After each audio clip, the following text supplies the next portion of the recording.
여러분 안녕하세요. 여러분들 이제 공무원 시험 준비를 하시다 보면 처음 시작할 때 궁금한 게 하나 있죠. 내가 합격을 해서 공직에 들어가면 어느 부처에서 근무하게 될까? 부처 선택 기준은 어떻게 되지? 이거 상당히 물론 합격한 뒤에 궁금해야 될 사항인데 공부 시작하면서도 상당히 궁금한 사항이죠. 그래서 그런 질문들을 많이 하시는데 제가 이 시간에는 그런 부분에 대해서 여러분들하고 함께 이제 좀 얘기를 나누도록 하겠습니다. 우선 공시 합격 후에 일반적인 임용 절차가 어떻게 되냐면 일단 필기 합격을 해야죠. 필기 합격을 하고 최종 합격을 해야 되는데 그러려면 이제 면접에 통과를 해야 되고 그 다음에 최종 합격을 하게 되면 이제 부처 결정을 하게 되는데요. 부처 결정을 하기 전에 신원조회를 합니다. 신원조회. 그래서 뭐 성폭력 전과가 있다든지 뭐 이런 거 여기서 이제 걸러지게 되는데 부처 결정을 하고 나서 이제 임용을 하거든요. 그 임용을 할 때 이제 연수를 받으면서 임용이 시작이 돼요. 그래서 필합을 하고 면접 보고 취합을 하고 그다음에 신원조회 통과해서 이제 부처 결정 이제 이 사람 임용해야 되겠다라고 하면 그 등록을 해줘요. 임용 후보자 등록 명부, 임용 후보자 명부에 이제 등록을 해서 등록 번호를 이제 주게 되는데 그 등록 번호를 부여받고 그때부터 부처 결정을 이제 해야 되거든요. 부처 결정이 되면은 이제 한 몇 달 뒤에 이제 연수 받으러 오세요라고 이제 통보가 가면 그때 연수 받으면서 임용이 시작이 되는 거예요. 자, 그런데 이제 부처 선택을 어떻게 할까? 뭐 그냥 빽 있고 줄 좋은 사람들은 좋은 부처 가고 그렇지 않은 사람들은 그냥 허접한 데 가냐. 이렇게 생각하는 분들이 많으신데 전혀 그런 거 아닙니다. 전혀. 대통령 아들도 좋은 부처 못 가요. 물론 대통령 아들이 공무원 시험 안 보겠지만. 자, 부처 선택 절차는 우선 부처 선택이 필요한 직렬이 있고 필요 없는 직렬이 있죠. 부처 선택이 필요한 직렬은 지금 제가 말씀드리는 거는 전국 일행직에 해당하는 얘기예요. 전국 일행직은 부처 선택을 해야 돼요. 그런데 물론 지역 단위로 모집하는 경우에도 그 안에서 또 부처 선택을 하지만 그건 이제 부처가 몇 개 안 되니까 그 지역 단위에는 큰 문제가 안 되고 전국 일행직 한 뭐 250명, 300명 이제 그 사람들이 이제 부처 선택 고민을 해야 되는 거거든요. 근데 이제 부처 선택이 필요 없는 직렬도 있지요. 뭐 국세청, 세무직은 국세청 가는 거고 경찰은 경찰청 가는 거고 고용노동직은 뭐 고용노동부 가는 거고 우정직은 뭐 우체국 가는 거고 출간직은 법무부 출입국관리사무소 가는 거고 교행은 교육청 가는 거고 선관위 법원경찰은 법원검찰은 이제 직렬이 딱 그 근무하는 부처가 정해졌기 때문에 고민할 필요가 없는데요. 지금 저희가 이제 말씀드리는 거는 전국 일행직이에요. 대부분이 전국 일행직에 이제 관심들이 많으니까요. 일단 그 최합 발표가 나면 당신 최종 합격했다. 참 기분 좋은 일인데요. 발표가 나면 그로부터 한 일주일 뒤에 인사처에서 통보가 옵니다.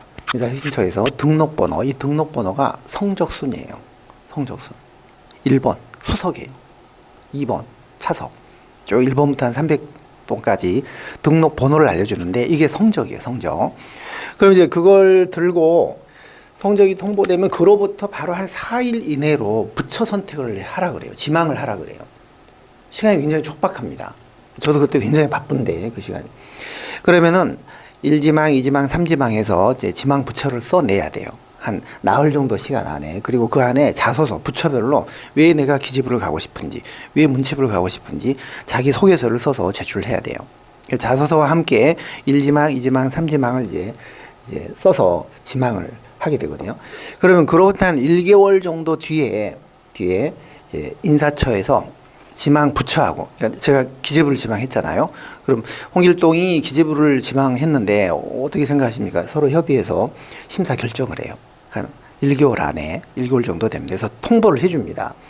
통보를 해주는데 이제 이게 배치가 안 된 궁합이 안 맞아서 나는 기재부 가고 싶은데 기재부에서는 너 싫다 그러고 1지망, 2지망, 3지망이 다 안 돼가지고 선택이 안 되는 경우가 있을 수 있어요. 그런 경우가 한 4분의 1, 5분의 1 정도 돼요. 한 20%, 한 30% 정도, 20%, 25% 정도. 인사혁신처에서 전화가 옵니다. 당신은 선택이 안 됐어. 근데 이 전화가 안 와야 돼요. 전화가 안 와야지 뭔가 선택이 된 건데, 전화 안 오기를 기다려야 되는데, 불행하게도, 당신은 선택이 안 됐습니다. 그럼 지금 남아있는 부처 중에서 골라가야 합니다. 하면서 남아있는 부처를 얘기해 주거든요. 어느 부, 어느 부, 어느 청 이렇게. 그 중에서 즉석에서 그 중에서 선택을 해야 돼요. 그것도 성적 순으로. 성적이 좋은 사람 중부터 전화를 해요. 그래서 골라가면 그건 없어지고 이런 식으로. 그러니까 이렇게 되면 이제 정말 남아있는 별로 썩 가고 싶지 않은 부처 중에서 선택을 해야 되니까 상당히 좀 괴롭습니다. 그래서 이런 일이 없도록 부처 선택을 자기 성적과 이런 거 잘 감안해서 잘 해야 되거든요. 잘 해야 되는데, 자, 그럼 어떻게 부처 선택을 할까? 부처 선택을 할 때 보면 흔히 여러분들이 이제 고민을 많이 합니다. 합격은 했는데 어느 부처를 갈까? 흔히 알고 있는 선배들한테 전화를 하죠. 뭐 선배 전화해가지고 선배 거기 어때요? 저 거기 갈라 그러는데 가도 되겠습니까? 하면 그 선배가 뭐라 그래요? 백발백중 전부 여기만 오지 마라. 여기만 오지 마라. 강 건너편은 늘 아름다워요. 자기가 근무하는 부처를 좋게 보는 사람들이 거의 없어요. 대한민국의 공무원들 전부 남의 떡이 커 보여. 저는 정부 조직 업무만 한 18년을 행안부에서 근무하면서 18년을 했기 때문에 각 부처를 진단 나가보고 외국의 사례도 살펴보고 우리나라 정부 조직이 앞으로 어떤 식으로 성장해 나갈 건지 그 경로나 이런 것들을 그나마 제가 뭐 제 자랑 같습니다만 그나마 좀 객관적으로 알고 있기 때문에 저는 좀 객관적일 수 있는데 해당 부처 공무원들한테 물어보면 다 뭐 여기는 오지 마라 이런 식이에요. 그럼 그걸 가지고는 정확한 조언을 얻을 수가 없는 거예요. 자, 부처 선택 기준. 우선 필기 성적이 가장 중요한 영향을 미칩니다. 필기 성적. 그러니까 등록 번호가 필기 성적이거든요. 필기 성적 순. 이게 가장 중요한 영향을 미치고 그다음에 자기소개서도 이제 제출을 하는데 이건 부처에 따라 비중이 조금씩 달라요. 그리고 어학 성적도 보는 부처가 있어요. 토익, 토플. 어학 성적. 토익, 토플. 근데 이거는 부처 심사 결정일로부터 2년 이내 성적이라 해야 돼요. 2년 이내. 그거 잘 살펴보셔야 돼요. 2년 지난 거는 인정을 못 받습니다. 이 세 가지가 부처 선택을 할 때 고려하는 기준인데 이제 최종 합격을 하시면은 여러분 인사처에서 어느 부처는 몇 프로 본다, 이거 몇 프로 이렇게 알려줘요. 필기는 60에서 90% 정도 봅니다. 부처마다 달라요. 근데 모든 부처가 필기 성적은 다 이거에 따라 등록번호가 나오니까요. 많이 보는 데는 90%를 보고 조금 보는 데는 60%를 반영을 하거든요. 이건 모든 부처가.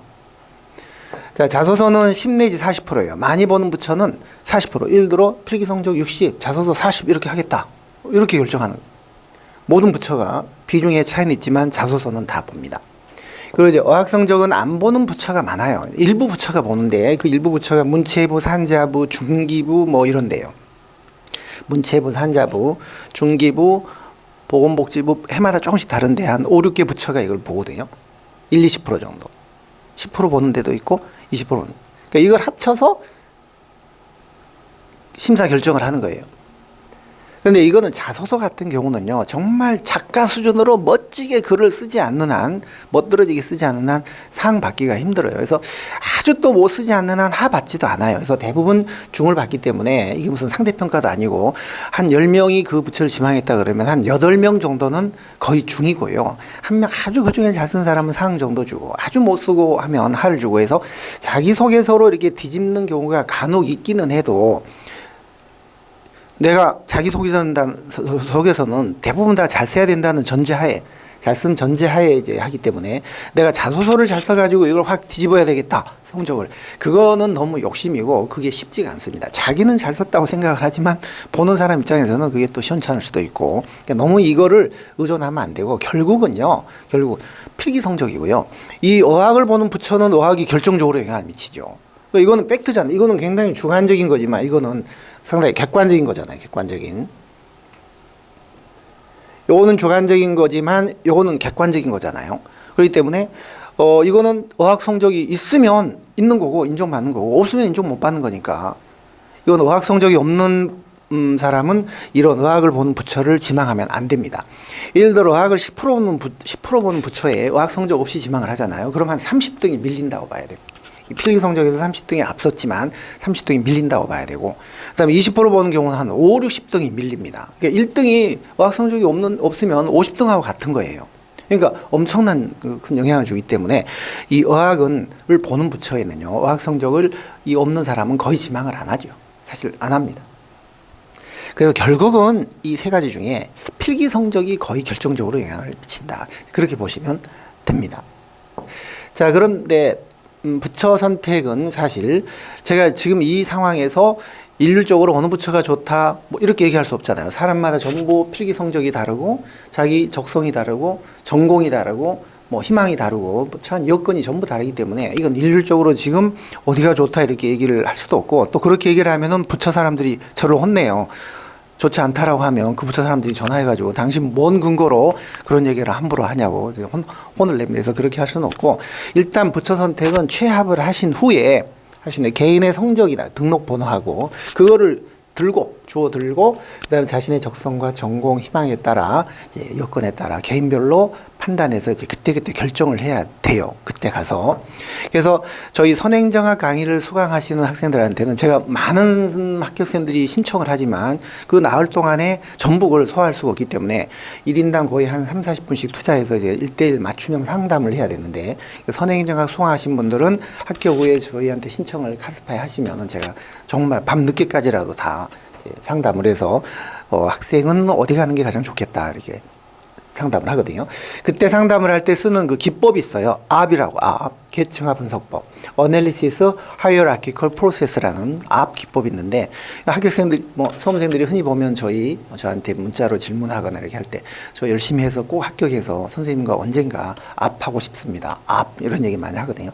AB이 계층화 분석법인데, 이 기법을, 이거 원래 의사결정 기법인데 요걸 저는 응용을 해서 요걸 적용을 해서 여러분들 부처 배치 상담을 해주고 있거든요. 앞 기법은 이런 거예요. 자, 부처 선택을 하자. 부처 선택을 하는데 내가 부처 선택을 할 때 어떤 평가 기준을 중시하느냐. 자기가 중시하는 평가 기준을 이제 제시를 해야 돼요. 나는 지명도다. 선도 봐야 되고 결혼도 해야 되고 하니까 그래도 명함 탁 내밀고 뭐 문체부에 근무합니다. 기재부에 근무합니다. 공정거래위원회 근무합니다. 이게 폼 잡을 수 있는 이런 지명도가 나는 최고다. 이런 사람도 있을 거고, 아니면 나는 유학이라든지 뭐 국내 대학원 진학이라든지 자기 개발을 할 수 있는 기회가 많은 부처가 좋겠다. 뭐 이런 사람도 있을 거고, 나는 승진 잘 되는 데가 좋다 무조건 이런 사람이 있을 거고, 나는 죽어도 세종시 못 간다. 선도 보고 해야 되는데 뭐 내가 어떻게 세종시가 아니면 못 간다. 사람마다 전부 이게 평가 기준이 부처 선택을 할 때 다를 수가 있어요. 그리고 자기 성적에 따라 이제 갈 수 있는 이거 가지고 돌씩 짝을 지어서 비교해야 돼요. 자, 나는 지명도가 중요하냐 자기 개발이 더 중요하냐. 지명도가 중요하면 여기다 체크. 이게 중요하면 여기다 체크. 또 승진이 중요하냐 지명도가 중요하냐. 난 승진이 중요하다. 체크. 또 이거하고 이거 또 이게 돌씩 짝을 지어서 비교를 하는데, 이것을 우리 이제 행정학에서는 쌍대 비교라고 하거든요. 다 이렇게 비교를 한 다음에 내가 그럼 갈 수 있는 부처, 내 성적을 감안했을 때 어느 정도 부처까지 갈 수 있는가. 요거를 이제 제시를 따져봐야 돼요. 저는 문체부, 성적이 좋은 사람이겠네. 이 사람은 문체부, 기재부, 산자부, 중기부 정도 생각을 한다. 그럼 이 중에 내가 문체부하고 기재부를 놓고 볼 때 지명도는 어떠냐. 이걸 1차적으로 이제 비교를 해야 돼. 지명도가 문체부냐 기재부냐. 둘 다 막강한 부처들이죠. 정말 합격생들이 선호하는 아주 선망의 대상, 로망. 그 다음에 또 자기 개발은 어떠냐. 문체부가 좋으냐 기재부가 좋으냐. 또 승진은 어디가 빠르냐. 이런 식으로 각각의 평가 기준에 대해서 부처들을 둘씩 짝을 져서 다 비교해서 역시 이것도 우열을 다 체크해야 돼. 전부 체크한 다음에 이걸 종합하는 이제 공식이 있는데, 종합을 하면 결론이 딱 나옵니다. 자, 당신은 문체부 가는 게 좋겠다. 아니다. 산자부 가는 게 좋겠다. 당신은 의학이 있으니까 중기부 가는 게 좋겠다. 이렇게 점괘가 딱 나오거든요. 그럼 그걸 가지고 1지망, 2지망, 3지망 이렇게 지망을 하면 돼요. 저랑 같이 다 상담을 해서 합격 후에 이제 그 결정을 해야 됩니다. 자, 여러분들 지금까지 임용 절차와 부처 선택 기준을 말씀드렸는데요. 합격을 해야 부처 선택도 할 수 있습니다. 합격을 하셔야 됩니다. 열심히 하셔서 꼭 합격하시기 바랍니다. 자, 지금까지 선행정학 김준기였습니다.